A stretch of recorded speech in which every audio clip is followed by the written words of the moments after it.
Hello, it's your local elf Vtuber here with another tutorial. I mean, this is my first tutorial, but like, it's whatever, you know? Anyways, you may notice that I have a little bit of a page here in the background. This is the Left 4 Dead 2 Archipelago.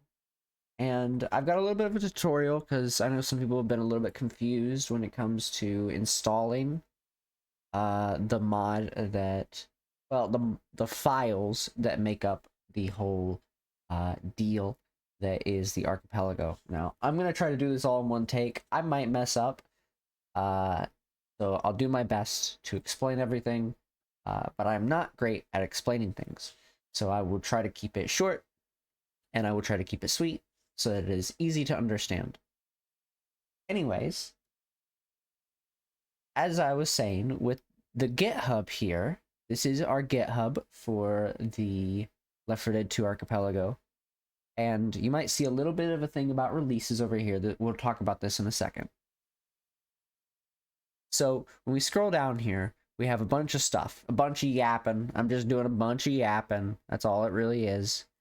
And we have our 4 things to download here. This is your source mod, this is your meta mod, this is your zombie spawn, and this is your Left 4 Dead hooks. Now, I personally already have these downloaded, but I will show you exactly how they look whenever you go to download them. For these two, you just go to here and you click this big Windows button, and that's it. And it's the same thing on this page as well.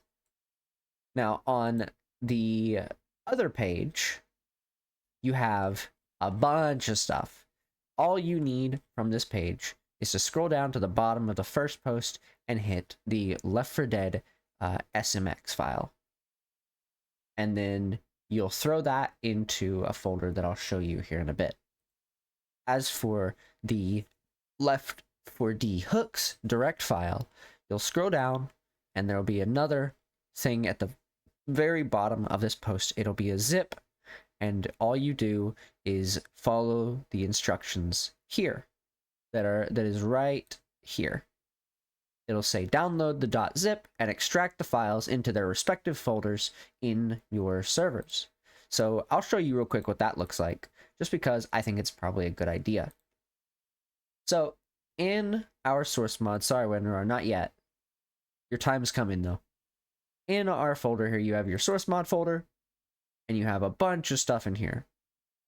Now, the thing about this folder is all you're doing with that is you're going to be going to your folder here. I'll real quick show you where that will go.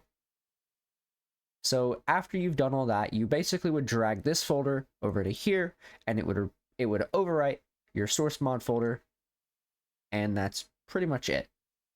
You're done with Left 4 Dead hooks. Anyways, back to the GitHub page. Now, after you've downloaded all this stuff and you've installed all of this, then you can go ahead and start installing the rest. Now, you can follow these instructions if you want. They are instructions and they're okay. They could be better. Honestly, they really could be. But here's what you'll do. You'll go to your latest releases. You can click on releases and then press the release button to look at the latest version. Usually it'll direct you to the latest one regardless. And you can see there is a zip file. And you'll download that zip file. I already have it because I keep a copy of it on my desktop at all times. Now my version might be probably up to date for the most part. There will be a few files that are different in terms of how much size they have because I am testing a new version, and so they'll be a little bit different. So, in your zip file, you'll have a bunch of stuff, lot of stuff. It's not great to look at. It's a mess, but that's okay. I'll guide you through it one step at a time, so it'll be easy to understand. So, in your files, you have a bunch of stuff here. You got your README file. This is basically just the install instructions. That's all it really is. You have your CFG file.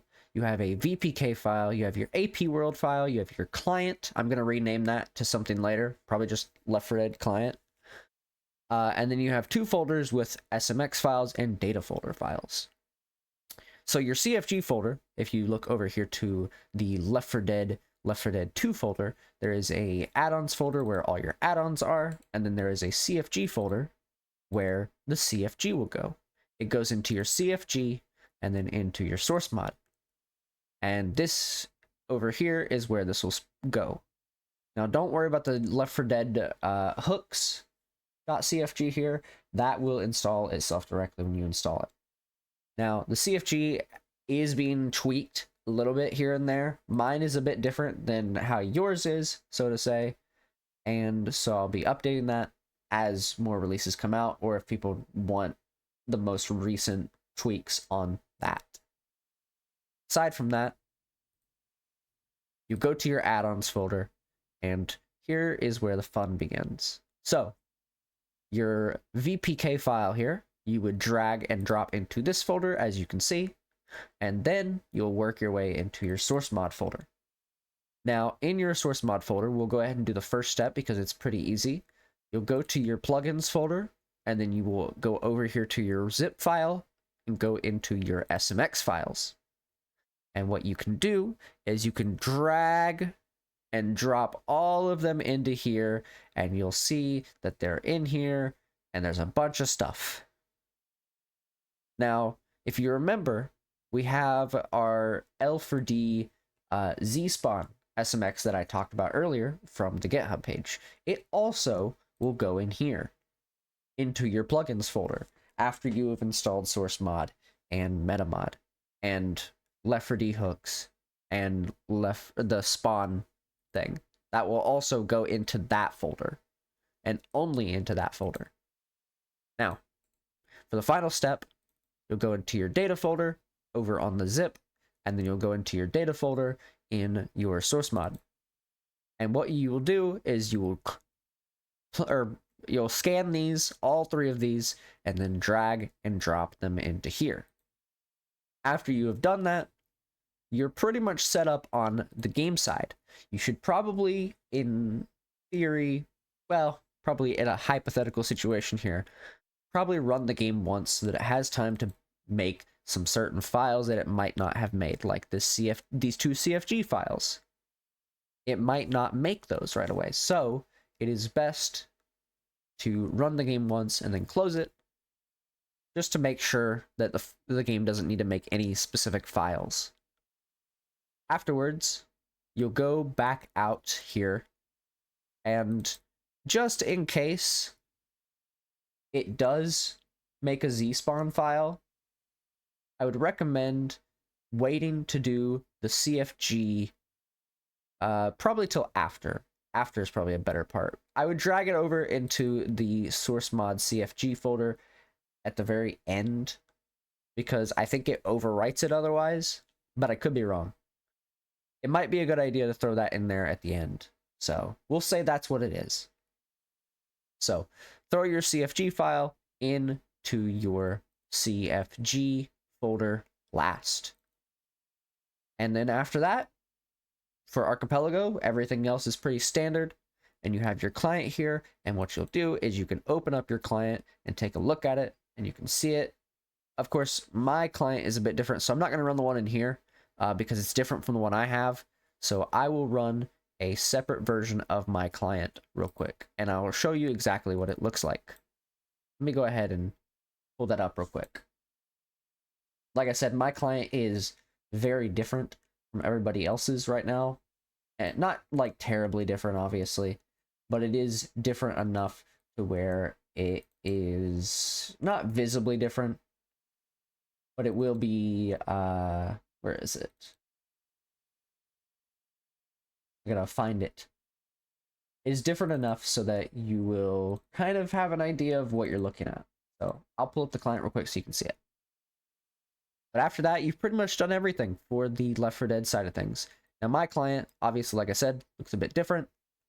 And all you'll do is you'll type in your numbers here, you'll type in your player slot, and you hit the connect button. And there's also a dark mode. And in a future update, there will be a campaigns tab for the campaigns you have.